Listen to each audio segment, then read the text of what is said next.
ہے کہ جب چاند دیکھو تو روزہ رکھو اور چاند دیکھو تو افطار کرو.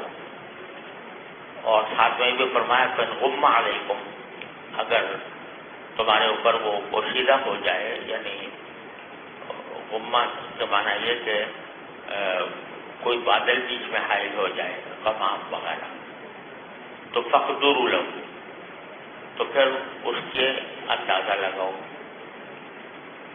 اندازہ لگانے کے معنی یہ کہ 30 روزے پورے کرو، جیسے کہ بعض دوسری روایتوں میں اس طرح آئی ہے فاکملوا 30 روزے پورے کرو. اب یہ اس میں کئی مسائل ہیں رؤیت ہلال سے متعلق. پہلی بات تو یہ ہے کہ یہاں نبی کریم صلی اللہ علیہ وسلم نے رمضان شروع کرنے اور رمضان ختم کر کے عید کرنے کو موقوف فرمایا ہے رؤیت ہلال پر کہ تم چاند کو دیکھ لو. اس کی بنا پر تقریباً تمام فقہا اس بات پر متفق ہیں کہ رمضان کا ثبوت چاند دیکھنے ہی سے ہوگا، محض حسابات کی بنیاد پر نہیں ہو سکتا، کیونکہ حضور نے رؤیت کا ذکر کیا ہے. اور بعض دوسری روایتوں میں الفاظ ہیں کہ صوموا لرؤیتہ وافطروا لرؤیتہ، تو حساب کے ذریعے پتہ نہیں لگایا جا سکتا جب تک کہ رؤیت نہ ہو. اگرچہ یہ اس پر تقریباً سارے فقہا متفق ہیں، لیکن بعض معاصرین کا کہنا یہ ہے کہ جس چیز کی پچھلے فقہاء کرام نے نفی کی تھی وہ در حقیقت نجومیوں کی باتیں تھیں. نجومیوں کی باتیں جو ہے محض ظن اور قیاس ہوتی تھی اور ان کا مدار یا ان کی بنیاد کوئی علمی چیز نہیں ہوتی. لیکن اب حساب کا معاملہ اتنا ترقی کر گیا ہے کہ اس میں بالکل صحیح اندازہ لگانا ممکن ہو گیا ہے. لہذا فقہا نے جو کہا تھا وہ غیر یقینی قسم کے منجمین کی باتوں کے لیے کہا تھا، لیکن اگر حساب یقینی ہو تو پھر اس صورت میں اس کے اوپر عمل کرنے میں کوئی حرج نہیں ہے. بعض معاصرین کا کہنا ہے، بعض معاصر علماء بھی اس کے قائل ہیں. لیکن صورتحال یہ ہے، ذرا سمجھ لو کہ حساب بے شک یقینی ہوتا ہے، جیسے کہ 2 اور 2 4 یقینی ہے. اور اب اتنا یقینی ہے کہ لوگوں نے مصنوعی سیارے چھوڑے اور راکٹ چھوڑے، چاند کے اوپر پہنچے. اب اس میں انہوں نے اس بات کا اندازہ لگایا کہ جس وقت ہمارا یہ سیارہ چاند پر پہنچے گا تو چاند اس وقت کہاں ہوگا، اس کی پوزیشن صحیح اندازہ لگائی تبھی وہاں تک پہنچ پائے. تو اس لیے حساب تو یقینی ہے، لیکن حساب جو کچھ بتاتا ہے وہ یہ بتاتا ہے کہ چاند کس وقت کہاں ہے. سمجھے نا؟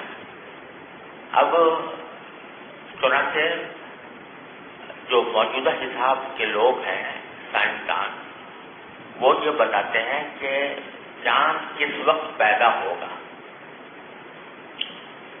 پیدا ہونے کے معنی یہ ہے کہ کون سا وقت ایسا آئے گا جس میں چاند جو ہے وہ پوری طرح سورج کی شعاع سے نکل جائے.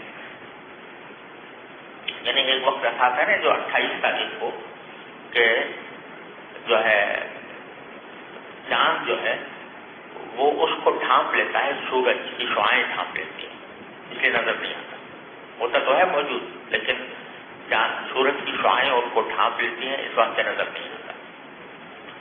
تو کون سا وقت ایسا ہے جب وہ سورج کی شعاع سے نکلے گا، ذرا سا نکلے گا،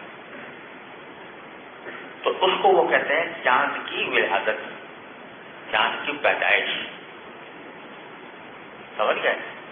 تو چاند کی پیدائش کس وقت ہوگی یہ بات تو یقینی طور پر حساب سے معلوم ہو جاتی ہے، سمجھ گئے؟ لیکن اس چاند کا قابل رویت ہونا، اس قابل ہو جانا کہ وہ دیکھا جا سکے، اس کے بارے میں سائنسدانوں کے اقوال خود مختلف ہیں۔ بعض لوگ کہتے ہیں کہ چاند کی ولادت کے بعد کم از کم 38 گھنٹے چاہیے، 38 گھنٹے گزرنے کے بعد وہ اس لائق ہوگا کہ دیکھا جا سکے، بشرطے کہ کوئی بادل نہ ہو، بشرطے کہ غبار نہ ہو، وغیرہ وغیرہ۔ بعض کہتے ہیں نہیں 30 گھنٹے میں بھی نظر آ سکتا ہے، بعض کہتے ہیں 24 گھنٹے میں بھی نظر آ سکتا ہے، بعض کہتے ہیں 18 گھنٹے میں بھی نظر آ سکتا ہے۔ تو 18 گھنٹے سے لے کر اور 38 گھنٹے تک مختلف اقوال ہیں۔ تو یہ بات یقینی نہیں ہے کہ وہ کب قابل رویت ہوگا۔ یقینی جو بات ہے وہ کیا ہے؟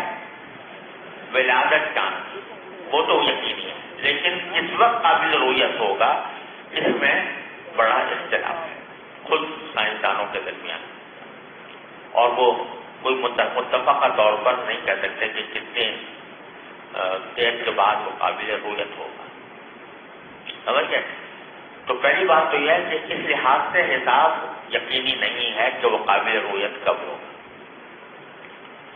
اچھا، اب یہ جو اگر کہا جائے کہ بھائی چلو چاند کی پیدائشی کو معیار بنا لیا جائے کہ جب چاند کی پیدائش ہو جائے تو سمجھو کہ مہینہ شروع ہو گیا، اگر اس کو معیار بنایا جائے تو اس صورت میں حقیقت میں وہ وقت جو ہوتا ہے چاند کی پیدائش کا وہ بھی ایک محاق کی حالت ہوتی ہے، یعنی نظر نہیں آ رہا ہوتا چاند، تو اس سے بہت گڑبڑ واقع ہوتی ہے۔ اگر اس کو مدار بنایا جائے تو بہت ساری گڑبڑیں پیدا ہو سکتی ہیں۔ لہذا اس کا کوئی قائل نہیں ہے کہ چاند کی پیدائش کو معیار بنایا جائے، بلکہ یہ معیار بنانا ہے کہ قابل رویت کب ہوگا، چاہے نظر نہیں آ رہا ہمیں لیکن قابل رویت ہے، تو اس کے بارے میں اتنا اختلاف ہے۔ اس وجہ سے جو ہے اس کے اوپر عمل کرنے میں دشواری ہے، سمجھ گئے؟ بعض لوگ یہ کہتے ہیں کہ یہ جو مولوی لوگ ہیں یہ حساب کو قطعی نہیں مانتے، آنکھ سے دیکھنے کو ضروری قرار دیتے ہیں، حالانکہ مثلا نماز کے جو اوقات ہیں وہ آج دیکھ کر کوئی بھی نہیں کرتا کہ کس وقت غروب ہوا کس وقت طلوع ہوا، بلکہ اس کا حساب ہے جب طریقے اندر لکھا ہوا ہے اس کے حساب سے کرتے ہیں۔ لیکن چاند کے بارے میں یہ کہتے ہیں کہ اس کا ہم حساب پر عمل نہیں کرتے۔ تو بات درحقیقت یہی ہے کہ یقینی چیز جو ہے اگر کوئی ہوتی تو اس پر عمل کرنے میں کوئی مذائقہ نہیں تھا، لیکن یقینی چیز صرف اس کی پیدائش ہے، اس کا قابل رویت ہونا یقینی نہیں ہے۔ جب قابل رویت ہونا یقینی نہیں ہے تو پھر اس کے اوپر عمل کرنا بھی مشکل ہے۔ لیکن اب کچھ مسلمان سائنسدانوں نے کچھ فارمولے بنائے ہیں کہ بھائی کس طریقے سے اس کا تعین کیا جا سکتا ہے، کتنے گھنٹے کے بعد کیا جا سکتا ہے۔ اس کے کچھ فارمولے بنائے ہیں۔ ابھی کچھ پچھلے دنوں ترکی میں ایک کانفرنس ہوئی تھی جس میں اس کا ایک فارمولہ بنایا گیا تھا اور اس پر بہت لوگوں نے اتفاق کا بھی اظہار کیا، لیکن ابھی تک کوئی ایسا فارمولہ کہ جس کے بنیاد پر یہ کہا جا سکے کہ بھائی یہ یقینی قسم کا ہے، وہ ذرا ابھی تک پردہ راز یعنی پردہ خفا میں، لہذا اس کے اوپر عمل کرنا مشکل۔ اگر ایسا کوئی فارمولہ دریافت ہو جائے تو میں ذاتی طور پر یہ سمجھتا ہوں کہ آج کل کے حالات میں اس کے اوپر عمل کر لینے میں کوئی حرج نہیں ہے، اور وجہ یہ ہے کہ آج کل روز ہلال کا مسئلہ جو ہے ساری دنیا میں ایک بڑا زبردست اختلافات کا سبب بن گیا ہے، اور ان اختلافات کی وجہ سے ایک ہی خاندان کے کچھ افراد روزہ رکھ رہے ہیں، کوئی عید بنا رہے ہیں۔ خاص طور پر مغربی ملکوں میں، انگلینڈ میں اور امریکہ میں یہ بہت بڑا مسئلہ ہے اور اس کی وجہ سے بڑی پریشانیاں پیدا ہوتی ہیں، اور حالات ایسے ہو گئے ہیں کہ مواصلات کے ذرائع اتنے تیز رفتار ہو گئے کہ یہاں پر روزہ ہے اور دوسری جگہ عید ہے، 1 گھنٹے روزہ رکھ کے آدمی چلا کہ وہاں پہنچا دوسری جگہ تو وہاں پر عید ہو رہی تھی، اور عید کے دن چلا کہ دوسرے شہر میں پہنچا تو وہاں روزہ رکھے ہوئے تھے لوگ۔ اس قسم کے مسائل بہت زیادہ پیدا ہو گئے ہیں۔ اگر کوئی فارمولہ ایسا دریافت ہو جائے تو میں ذاتی طور پر سمجھتا ہوں کہ اس میں کوئی حرج نہیں ہے، اس پر عمل کیا جائے، لیکن ابھی تک متفق کا فارمولہ کوئی ہوا نہیں دریافت۔ قرآن کریم سے بھی معلوم ہوتا ہے کہ چاند کا پورا حساب، والقمر قدرناہ منازل حتی تعلموا عدد السنین والحساب، والقمر قدرناہ منازل حتی تعلموا عدد السنین والحساب، قرآن کریم خود کہہ رہا ہے کہ ہم نے ایسی منزلیں مقرر کر رکھی ہیں۔ لہٰذا اگر کوئی فارمولہ ایسا دریافت ہو جاتا ہے تو اس میں بہت زیادہ تشدد کی ضرورت مجھے نہیں معلوم ہوتی۔ ایک بات بھی یاد کریں۔ دوسری بات یہ ہے جو ایک بہت بڑا مسئلہ روئے ہلال کے سلسلے میں پیدا ہوتا ہے، وہ ہے اختلاف مقالے۔ اس پر یہ بحث کہیں پڑھی آپ نے؟ تو اس کو ذرا سمجھ لو۔ اختلاف مقالے جو ہے اس کا مطلب یہ ہے کہ مختلف جگہوں پر صورتحال یہ ہوتی ہے کہ کہیں چاند نظر آتا ہے، کہیں نظر نہیں آتا، تو مسئلے لوگوں کے مختلف ہوتے ہیں۔ تو آیا اختلاف مطالعے کا اعتبار کیا جائے؟ اعتبار کرنے کا معنی یہ ہے کہ یہ سمجھا جائے کہ اگر کراچی میں نظر آیا ہے چاند تو لاہور والوں کو اوپر حجت نہ ہو، وہ اپنی رویت کا اعتبار کریں یا اپنی رویت کا اعتبار کریں۔ لکل اہل بلد رؤیت، یہ مسلک ہے امام شافعی کا۔ امام شافعی یہ کہتے ہیں کہ ہر اہل بلد کے لیے اسی کی رؤیت معتبر ہے، اور ایک جگہ کی رؤیت دوسری جگہ کے لیے کافی نہیں ہے۔ سمجھ گئے؟ اور ان کا استدلال حضرت عبداللہ بن عباس کے اثر سے ہے۔ ان کے مولا قریب تھے، ان کو رمضان کے اندر حضرت عبداللہ بن عباس نے شام بھیجا جہاں حضرت معاویہ کی حکومت تھی۔ تو شام سے جب واپس آئے تو انہوں نے پوچھا کہ بھائی آپ لوگوں نے وہاں شام میں کس وقت روزہ وہ دیکھا تھا چاند؟ تو انہوں نے کہا جی ہم نے تو جمعہ کے رات میں دیکھا تھا۔ تو کہا جمعہ کے رات میں دیکھا تھا؟ ہم نے تو جمعہ کے رات میں چاند نظر نہیں آیا، ہمیں تو سبت کی رات میں چاند نظر آیا۔ تو اور قریب نے کہا کہ ہم نے بھی دیکھا، حضرت معاویہ نے بھی دیکھا، انہوں نے بھی روزہ رکھا، ہم نے بھی روزہ رکھا۔ تو حضرت عبداللہ بن عباس نے فرمایا لیکن ہم نے تو سبت کی رات میں دیکھا تھا، تو ہم تو اب روزے رکھتے رہیں گے جب تک کہ ہم اپنے خود یہاں چاند نہ دیکھ لیں یا 30 دن پورے نہ ہو جائیں۔ گویا انہوں نے وہاں کی رویت کا اعتبار نہیں کیا۔ اس پر مدار ہے امام شافعی رحمۃ اللہ علیہ کے مذہب کا، وہ کہتے ہیں اختلاف مطالعے کا اعتبار نہیں ہے۔ باقی سارے فقہا، مشہور تو یہ ہے کہ حنفیہ کا قول ہے، لیکن حقیقت میں سارے فقہا مالکیہ حنابلہ وہ بھی اس بات کے قائل ہے کہ اختلاف مطالعے کا اعتبار نہیں ہے، یعنی ایک جگہ کی رویت دوسری جگہ کے لیے بھی معتبر ہو سکتی ہے۔ سمجھ گئے؟ اور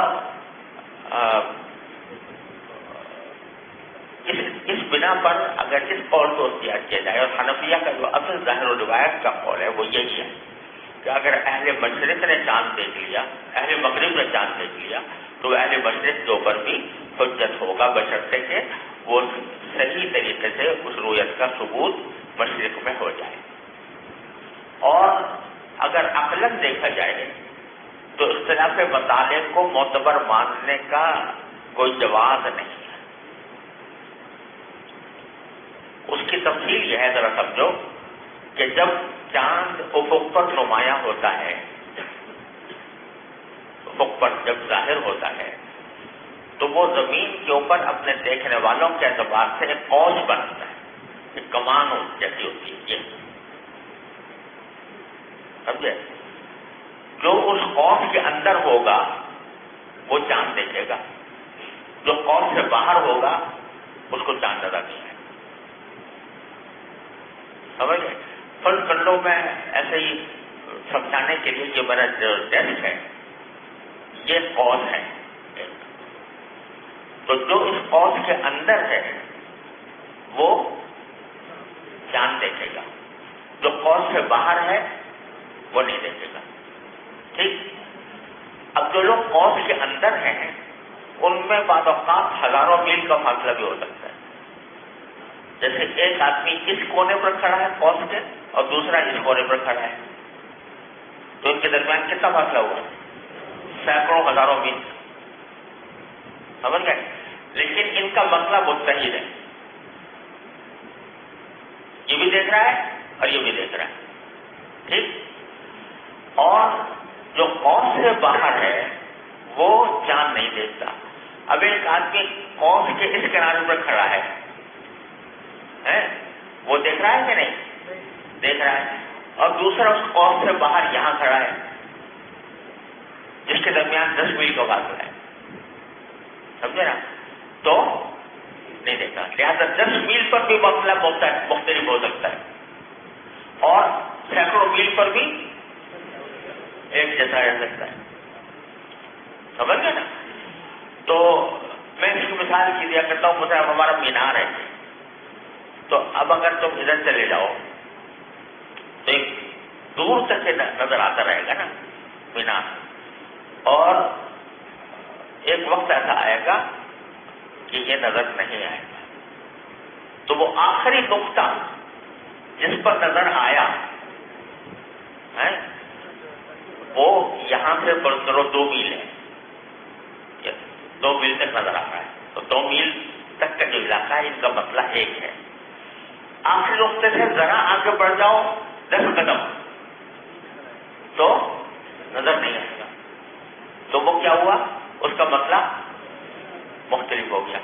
تو جو لوگوں میں یہ بات مشہور ہے کہ قریب والے کے اندر تو مسئلہ ایک ہوتا ہے اور بعید میں مسئلے مختلف ہو جاتے ہیں، تو قرب و بعد کا اختلاف مطالعے سے کوئی تعلق نہیں ہے، سمجھ میں آئی بات؟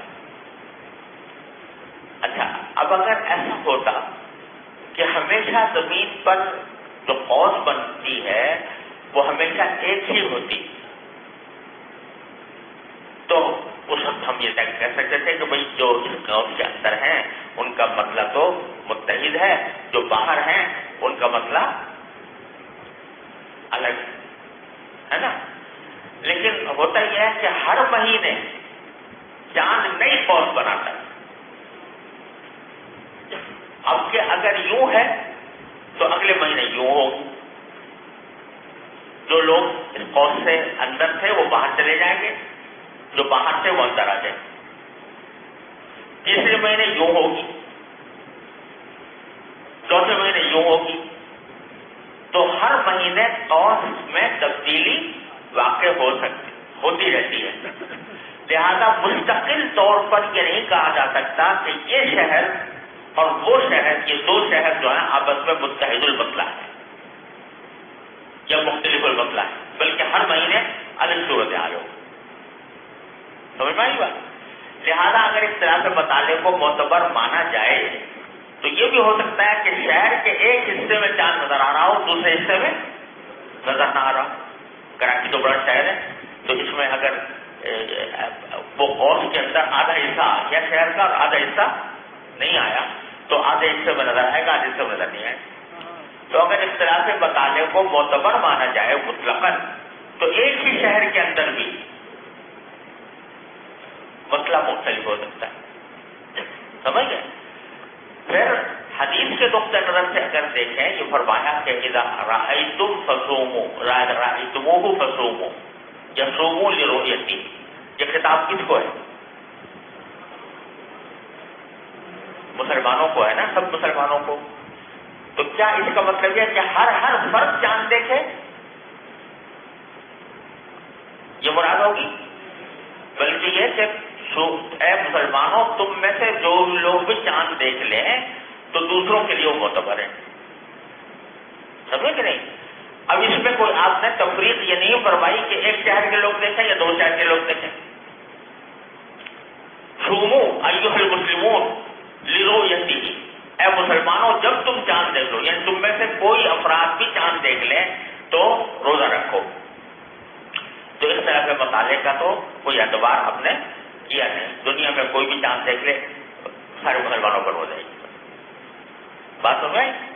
تو اس اختلاف مطالعے کے معتبر نہ ہونا، اختلاف مطالعے کا اور ایک جگہ کی رویت کا دوسری جگہ کی رویت پر منطبق ہونا، یہ بالکل عقلی نقلی ہر اعتبار سے درست ہے. سمجھ رہے ہو بات؟ جہاں تک عبداللہ بن عباس کے اثر کا تعلق ہے، ایک تو یہ کہا جا سکتا ہے کہ ان کا اجتہاد تھا. دوسری بات یہ ہے کہ بات یہ ہے، ذرا سمجھ لو کہ انہوں نے جو قریش نے آ کر شہادت دی وہ کس بات کی دی کہ رمضان کا روزہ جو ہے، رمضان کی رویت ان کے ہاں جمعہ کی رات میں ہو گئی تھی، ہے نا؟ تو اب رمضان تو جب آپ کو بتایا تو رمضان کا آخر میں آپ کو بتایا تو اس پر موقوف ہو گیا عید کا. تو جب حضرت عبداللہ بن عباس نے یہ کہا کہ بھائی تم نے وہاں رمضان کا روزہ دیکھا ہوگا تو جمعہ کے دن، اب اگر ہم تمہاری بات کا اعتبار کریں تو اپنے عید میں بھی اعتبار کرنا پڑے گا نا. ایک دن پہلے ہمیں عید کرنی پڑے گی. تو ایک آدمی کی شہادت، رمضان تو ثابت ہو سکتا ہے ایک آدمی کی شہادت سے، ایک آدمی کی خبر سے رمضان کا، لیکن عید کے لیے ایک آدمی کی شہادت تنہا کافی نہیں ہے. اس کے لیے کم سے کم 2 آدمی چاہیے. تو اب عید کا مسئلہ چونکہ اس پر موقوف ہو گیا تو اس عید کے مسئلے کے لیے تنہا قریش کی شہادت کافی نہ ہوگی، بلکہ اس میں 2 آدمی چاہیے. اس لیے انہوں نے رد کر دیا، یہ احتمال بھی ہے اس میں. اور دوسرے طرح عقلیہ اور نقلیہ سب اختلاف مطالعے کو غیر معتبر ہونے کو کہتے ہیں. سمجھ گئے؟ حنفیہ کا اصل مذہب ظاہر و روایت کا یہی ہے کہ اختلاف مطالعے مطلقاً غیر معتبر ہے. لیکن متاخرین میں سے بعض حضرات نے، جیسے علامہ زیلعی نے لکھ دیا کہ بھئی بلاد ناحیہ میں اعتبار کرنا چاہیے اختلاف مطالعے کا، یعنی دور دراز کے علاقوں میں. سمجھے نا؟ انہوں نے وہ اس تقدیر پر فرمایا کہ دور ہونے کا نتیجہ ضرور یہ ہوگا کہ مسئلہ مختلف ہو جائے گا. لیکن ابھی میں نے جو آپ کے سامنے تشریح بیان کی اس سے کیا پتہ چلتا ہے کہ دور ہونے یا قریب ہونے سے کوئی فرق نہیں پڑتا. لہذا یہ جو بات کہی گئی ہے یہ امام ابو حنیفہ کی بات نہیں ہے. امام ابو حنیفہ کی بات یہی ہے کہ اختلاف مطالعے مطلق معتبر ہے. لہذا اگر آج مسلمان اس بات پر اتفاق کر لیں جو امام ابو حنیفہ کا قول ہے اختلاف مطالعے کو بطور، تو ساری دنیا میں ایک دن روزہ ایک دن افطار ہو سکتا ہے اگر امام ابو حنیفہ کی بات کا پر سب لوگ متفق ہو جائیں. سمجھ گئے؟ لیکن مشکل یہ ہے کہ متفق نہیں ہوتے اور اس کے نتیجے کو کہنا ہے چلے مطالعے معتبر ہے لہٰذا نہیں مانتے، ادھر کی یہاں کی رویت دوسری جگہ نہیں مانتے. سمجھے؟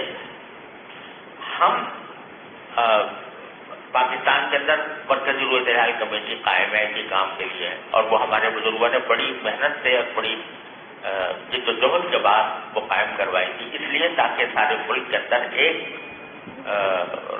ایک دن روزہ یا عید ہو سکے، اسی کی بنیاد پر عمل ہوتا ہے. لیکن ہم اگر چاہیں سعودی عرب کی رویت پر یہاں عید کرنا تو وہ بھی کر سکتے ہیں شرعاً، یعنی امام ابو حنیفہ کے قول کے مطابق. لیکن وہاں ایک دشواری یہ پیدا ہو گئی ہے سعودی عرب میں کہ ان کے یہاں ایک مسئلہ یہ ہے کہ وہ شہادتوں، ایک تو ہوتا یہ ہے افسوسناک صورتحال یہ ہے بہت عرصے دراز سے کہ وہ عید اور بقرعید کے چاند کا تو دیکھنے کا وہ کرتے ہیں، اہتمام کرتے ہیں۔ بیچ کے جو مہینے ہیں ربیع الاول، ربیع الثانی وغیرہ مثلا، ان کی رویت کا اعتبار کا اہتمام نہیں، مدتوں ایسا ہوتا۔ اب جب وہ فرض کرو 29 شعبان آیا، اس دن انہوں نے رویت کا اہتمام کیا، یہ کیا پتا کہ یہ 29 شعبان ہے، کیونکہ پچھلے کئی مہینوں سے رویت کا اہتمام نہیں ہو رہا، ایک زمانے تک تو یہ ہوتا رہا۔ اب کہتے ہیں میں نے خود بات کی وہاں کے لوگوں سے، تو انہوں نے کہا کہ نہیں، اب ہم سارے مہینوں کا کرنے لگے ہیں۔ خیر چلو الحمدللہ وہ بات درست ہو گئی، لیکن دوسرا طرف یہ بھی ہے کہ وہ بعض اوقات ایسے وقت میں شہادت قبول کر لیتے ہیں جبکہ چاند کا نظر آنا ناممکن ہو۔ مثال کے طور پر ابھی چاند پیدا ہی نہیں ہو، چاند ابھی پیدا ہی نہیں ہوا، اور نے کہا کہ گواہوں کی گواہی آ گئی، لہٰذا پیدا کر۔ اس بات کا وضاحت ہمارے ان کے درمیان 2 دن کا بھی فرق ہوا ہے، سمجھے نا؟ تو یہ مسئلہ جو ہے یہ ذرا تھوڑا سا پیچیدہ ہو گیا، اور یہ بہرحال ایک اجتہادی مسئلہ ہے کہ وہ یہ کہتے ہیں کہ بھائی چاند پیدا ہوا یا نہیں ہوا، اس کا شریعت سے کوئی تعلق نہیں ہے، ہم تجھے شہادت کے اوپر تم رؤیتی وقت الرؤیت۔ لیکن ایک بہت بڑی جماعت یہ کہتی ہے، میرا بھی یہی کہ اگر چاند ابھی پیدا ہی نہیں ہوا تو ناممکن ہے اس کی رؤیت، سمجھے نا؟ ایسے موقع کے اوپر تنہا 1-2 آدمیوں کی شہادت قبول کر کے اعلان کرنا یہ درست نہیں ہے، سمجھے نا؟ کیونکہ میں نے ابھی بتایا تھا کہ یہ بات تو یقینی نہیں ہے کہ کب قابل رؤیت ہوا، لیکن پیدائش جو ہے وہ یقینی ہے۔ اگر پیدائش سے پہلے کوئی آپ کے آدمی گواہی دے کہ میں نے چاند دیکھا، تو وہ ایسا ہی ہے جیسے کوئی شخص آ کے گواہی دے 28 تاریخ کو کہ میں نے چاند دیکھ لیا، سمجھے؟ اس کا کوئی اعتبار نہیں، وہ شہادت متہم ہے، لہذا اس شہادت کو رد کرنا چاہیے۔ پچھلے دنوں خود مکہ مکرمہ میں ایک کانفرنس تھی رویت ہلال کے بارے میں، جس کے لیے میں نے مقالہ بھی لکھا، وہ چھپ بھی کیا ہے۔ تو وہاں سارے علماء تقریباً اس بات پر متفق ہو گئے، قرارداد پاس ہو گئی کہ جب تک ممکن نہ ہو اس وقت میں شہادت کا اعتبار نہیں ہے، سمجھے؟ لیکن اب اتنا تو ہوا ہے کہ وہ چاند کی ولادت سے پہلے کا اعلان نہیں کرتے، لیکن ولادت کے بعد 2 گھنٹے بعد اعلان کر دیتے ہیں، 4 گھنٹے بعد اعلان کر دیتے ہیں، حالانکہ کم از کم 18 گھنٹے تو سبھی متفق ہیں کہ 18 گھنٹے ہوتے ہیں، لگتے ہیں۔ اس وجہ سے ذرا سعودی عرب کے ساتھ چلنا مشکل ہو گیا، سمجھ گئے؟ لیکن بہرحال کیونکہ وہ ایک اجتہادی مسئلہ ہے اور معاملہ مجتہد بھی ہے، لہذا اگر کچھ لوگ سعودی عرب کی رؤیت پر کرتے ہیں، جیسے انگلینڈ میں کرتے ہیں، امریکہ میں کرتے ہیں، تو بہرحال ان کو بالکل باطل نہیں کہا جا سکتا۔ وہاں اتنا جھگڑا ہے مغربی ملکوں میں، یورپ میں اور امریکہ میں، کہ کوئی حد و حساب نہیں۔ تو میں ان سے یہ کہتا ہوں کہ بھائی یہ معاملے مجتہد بھی ہیں، ان میں کسی کے قول پر بھی عمل کر لو، لیکن خدا کے لیے متحد ہو جائے۔ مسلمانوں کے درمیان تفرقہ جو ہے یہ بدترین برائی ہے۔ اس برائی سے بچنے کے لیے اگر کسی قول مرجوح پر بھی عمل کر لیں، سب متفق ہو جائیں تو ٹھیک ہے، کوئی حرج نہیں۔ اب ہوتا ہی ہے جب میں یہ بات کہتا ہوں تو ادھر والے اس کو اپنے حق میں لے جاتے ہیں، ادھر والے اپنے حق میں لے جاتے ہیں۔ اب میں نے جواب دینا ہی چھوڑ دیا، وہ کہتے ہیں تقی صاحب نے فتویٰ دے دیا سعودی عرب کی رؤیت کے اوپر فتویٰ عمل کرنا چاہیے، اور دوسرے کہتے ہیں کہ انہوں نے فتویٰ دے دیا ہے کہ بھائی اپنی رویت کا اعتبار کرو، سعودی عرب کا اعتبار کرو. میں نے یہ کہا کہ چاہے اپنی رویت کا اعتبار کرو، چاہے سعودی عرب کا اعتبار کرو، لیکن خدا کے لیے متحد ہو جاؤ. جس پر متحد ہو کر تو کوئی ایک طریقہ اختیار کر لو تو وہ ٹھیک ہے، بنسبت کوئی حرج نہیں ہے، چاہے وہ مرجو ہو. لیکن وہ آدھی بات کہتے ہیں اور آدھی بات ایک فریق لے اڑتا ہے، آدھی بات ایک فریق لے اڑتا ہے.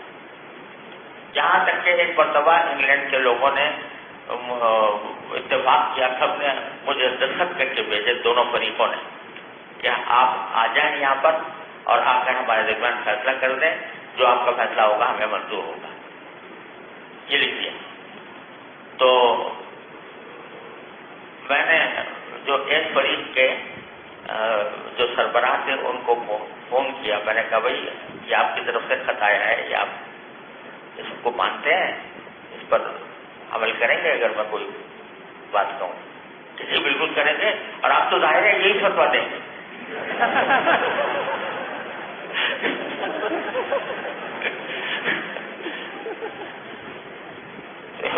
یہ ظاہر ہے کہ ہمارے حق میں فتویٰ دیں گے. تو میں نے اب یعنی جب آدمی اس نقطۂ نظر سے کسی کو یہ کہے کہ بھائی تم فیصلہ کر دو کیونکہ تم میرے حق میں ویسے دو، تو اس میں آدمی کیا جائے. میں نے کہا بھائی معاف کرو، اللہ میں آپ سے معافی مانگتا ہوں، میں ایسے صورت میں نہیں آ سکتا. تو یہ ایک ایسی چیز بن گئی ہے کہ جس کے اوپر ایک لڑائی جھگڑا اور جو ہے اتنا جمود اپنی رائے کے اوپر کہ دوسرے کی رائے سننے کے لیے تیار نہیں ہے. لیکن جیسے میں نے رکھا کہ معاملہ مجتہد بھی ہے، اور جھگڑا جو ہے وہ ایسی چیز ہے کہ نبی کریم صلی اللہ علیہ وسلم نے کعبے کی بناء ابراہیمی کو چھوڑ دیا. کس وجہ سے؟ کہ فتنہ نہ پیدا ہو جائے. یہاں فتنے ہے کہ ہر ایک اپنے اس کے اوپر جمع ہو بیٹھا ہے اور دوسرے کی بات سننے کو تیار نہیں. استغفر اللہ. بہرحال جو حقیقت ہے وہ میں نے عرض کر دی. اگر سب متفق ہو جائیں تو ساری دنیا میں ایک دن روزہ، ایک دن عید ہو سکتی ہے امام ابو حنیفہ کے قول کے مطابق. چلو قول کے مطابق عمل کریں تو بعض ممالک میں دن ہوگا، بعض ممالک میں رات. کوئی بات نہیں، اب بھی ہوتا ہے نا. جہاں دن ہوگا، جہاں سب سے پہلے چاند نظر آ گیا،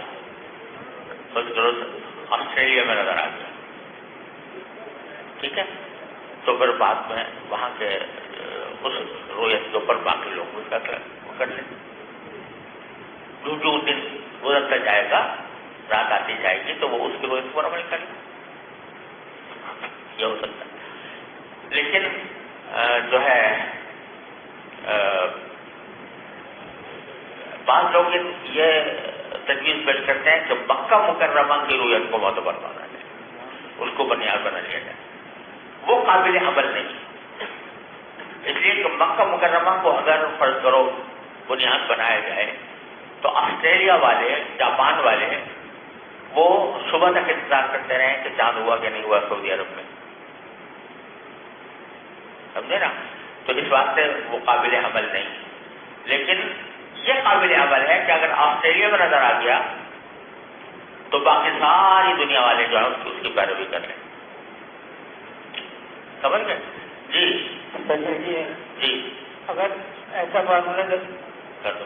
اگر ایسا فارمولہ دریافت ہو جاتا ہے جس میں یقینی طور پر پتہ لگ جاتا ہے کہ قابل رویت ہے، لیکن دیکھا ایک شخص نے بھی نہیں ہے، تو تب بھی اس فارمولے کا یعنی میں سمجھتا ہوں کہ اگر ایسا قابل عمل فارمولہ نظر متعلق واضح ہو جائے تو میں سمجھتا ہوں کہ ایسا کرنے میں کوئی حرج نہیں. سوال یہ ہے کہ چاند جو طلوع ہوتا ہے وہ مغرب کی طرف سے طلوع ہوتا ہے. صحیح ہے. تو اس کو جو دیکھا جائے گا تو پہلے مغربی ممالک میں نظر آئے گا، بعد میں مشرقی ممالک میں نظر آئے گا. بعض اوقات چاند جب طلوع ہوگا، صحیح کہہ رہے ہیں، بڑا الٹا کہہ دیا آپ. بعض اوقات چاند مغربی ممالک میں مجھ سے غلطی ہو گئی، میں نے آسٹریلیا کو کہہ دیا، میں ادھر مغرب والے. جی ایک حدیث شریف میں رویت ہلال کے بارے میں یہ آیا ہے کہ حضور صلی اللہ علیہ وسلم نے فرمایا کہ ہم پر لوگ ہیں، ہمیں کتاب وغیرہ کرنا نہیں آتا، تو اگر جدید فارمولا کے ذریعے اگر چاہے ہلال پر یقینی طور پر فیصلہ کیا جائے تو یہ حدیث شریف کے خلاف ورزی نہیں آ رہی. اصل میں نبی کریم صلی اللہ علیہ وسلم نے جو امت الامیہ فرمایا تھا، آگے آ رہا ہے وہ حدیث آ رہی ہے، تو یہ فرمایا تھا کہ ہم جو ہے اشار ہاکذا ہاکذا ہاکذا او ہاکذا ہاکذا ہاکذا جو فرمایا تھا. تو مطلب یہ ہے کہ ہم بعض اوقات عدد کا ذکر نہیں کرتے، اشاروں سے کام لیتے ہیں، سمجھے نا. تو مہینہ یا 30 کا ہوگا یا 29 کا ہوگا، اس میں وہاں شمولی رویتی اور عبدی رویتی وہاں پر مذکور نہیں ہے، لہذا اس جگہ پر یعنی اس کو وہاں پر جا کر منتقل کرنا. اب یہ تو اس کا مطلب اگر اس کو یوں لیا جائے کہ بھئی حضور نے کہہ دیا تھا کہ ساری زندگی امت ہم امی امت ہیں، لہذا نہ لکھتے ہیں نہ حساب کرتے ہیں، تو اس کا مطلب یہ کہ ساری زندگی امت مسلمہ جو ہے نہ لکھے نہ حساب کرے. یہ مقصود تو نہیں تھا نا. اور اس حدیث میں شمول رویتی اور فر رویتی کا کوئی ذکر نہیں ہے، بلکہ فرمایا کہ بھائی ہم بجائے اس کے کہ یوں کہیں کہ 30 اور 29 ہوگا، ہم یہ کہتے ہیں ہاکذا وہاکذا وہاکذا او ہاکذا وہاکذا وہاکذا. یہ بات فرمائی تھی بس. باقی رویت کے ساتھ اس کا ذکر نہیں ہے امت الامیہ نام کا. جی باب مسلم رمضان یہ اگر مرکز رویت ہلال کمیٹ کے علاوہ اگر کوئی اور کمیٹ والا رویت ہلال کا فیصلہ کر لے تو وہ فیصلہ اس علاقے کے لیے رویت معتبر ہو گیا نہیں. دیکھو مرکزی روزہ کمیٹی نے اگر چاند نہیں دیکھا اور یہ کہا کہ بھائی آج چاند نظر نہیں آیا، لیکن کسی شہر میں نظر آ گیا لوگوں کو، تو ان کو تو پہلے تو چاہیے کہ مرکزی روزہ سے کمیٹی سے رابطہ کریں، ان کو بتائیں کہ بھائی ہم یہاں پر اتنی شہادتیں ہیں، اور مرکزی روزہ کمیٹی کو چاہیے کہ وہ اس کو سنیں اور سن کر پھر اس کے مطابق فیصلہ کریں. لیکن اگر کسی وجہ سے رابطہ نہیں ہو پایا اور کسی ایک شہر میں چاند نظر آ گیا یا ایک اور وہاں پر شہادتیں گزر گئی، تو وہاں کی رویت صرف اسی شہر کے تک محدود ہوگی، اس کو پورے صوبے کے یا پورے ملک کے اوپر معتبر دیوان، کیونکہ ان کو ولایت حاصل نہیں. ولایت جو ہے وہ مرکزی ولایت رورل کمیٹی کو حاصل ہے.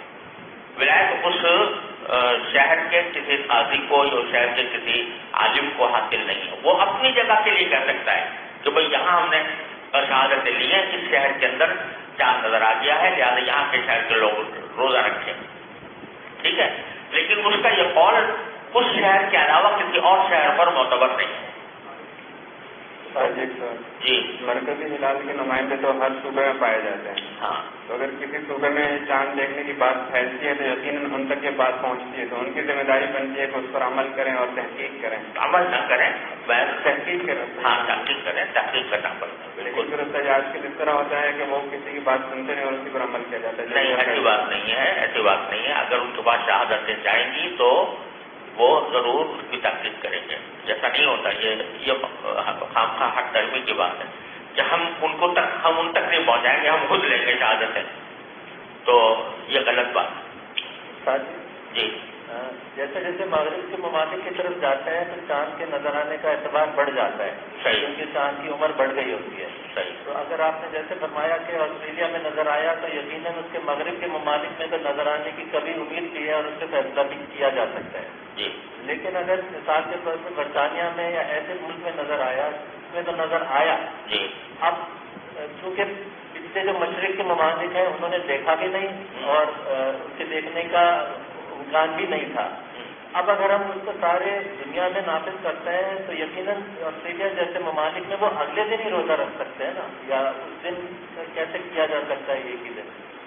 یعنی ہوگا یوں کہ مثال کے طور پر اگر مغرب میں چاند نظر آیا تو اس کا اعتبار اگر آسٹریلیا میں بھی کیا جائے تو اس میں شک نہیں کہ یہ دشواری پیدا ہوگی. لیکن اگر فرض کرو یہ ایسا ہی ہوگا جیسے کہ کبھی مدینہ منورہ میں بھی ہوا رسول کریم صلی اللہ علیہ وسلم کے زمانے میں کہ ایک دن چاند نظر نہیں آیا، فیصلہ کیا بھائی نظر نہیں آیا، روزہ نہیں ہے، اگلے دن شہادت آ گئی تو وہ روزہ لوٹا لیا، حضور اقدس صلی اللہ علیہ وسلم نے لوٹا لیا۔ تو اگر فرض کرو ایسا ہو کہ مغرب میں نظر آیا اور اس وقت آسٹریلیا کے میں دن ہو چکا تھا تو اس واسطے وہ اگلے دن قضا کر لے گا۔ جی جی جی یہ عرفے کا دن جو ہے بعض لوگ جب سعودی عرب میں عرفے کا دن ہو تو پاکستان میں روزہ رکھنا جائز نہیں قرار دیتی، اس کا کیا ہو سکے؟ پاکستان کے بعد پاکستان میں بعض لوگ اس کو اس دن پر روزے کو جائز نہیں مانتے۔ کیوں؟ تو یہ تو وہاں عید کا دن ہے اس وجہ سے۔